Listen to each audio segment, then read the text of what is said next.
O medo e o reino de Deus. O medo é uma emoção reflexa decorrente do desconhecimento a respeito do que nos possa ocorrer. Por exemplo, medo da morte, do que possa acontecer a partir de um determinado fato ou ação, nossa ou de outrem. Enfim, medo do desconhecido ou do que nos foge ao controle. Podemos relacionar o tema medo com o tema reino de Deus. Pedro negou conhecer Jesus quando perguntado a respeito, por não saber o que lhe poderia acontecer se afirmasse tê-lo conhecido, Jesus. Teve medo.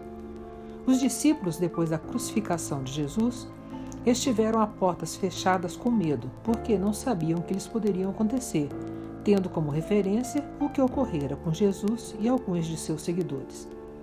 Trazendo esse conceito para o estudo do Evangelho, especificamente para a passagem trazida por João 20:19.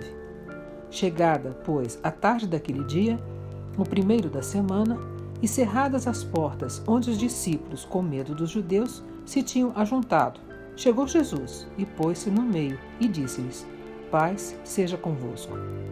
Tanto Pedro, quando negou Jesus, quanto os discípulos que estavam recolhidos a portas fechadas, foram tomados da emoção medo por estarem enfrentando o desconhecido.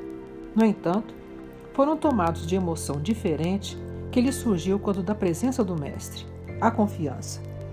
A partir daquele momento, os discípulos vivenciaram uma nova realidade. Despertaram para o reino de Deus que traziam em si, mas que precisara ser vivenciada a sua presença em cada um deles. Só a confiança e a fé viriam a proporcionar esse despertamento. O medo não mais lhes ocorreria. Um novo ser acontecia a partir daquele momento. Para não mais sentirmos medo do que nos possa ocorrer na experiência de viver, precisamos desenvolver ou despertar o reino de Deus em nós. A partir de então, a fé nos conduzirá por caminhos firmes e seguros.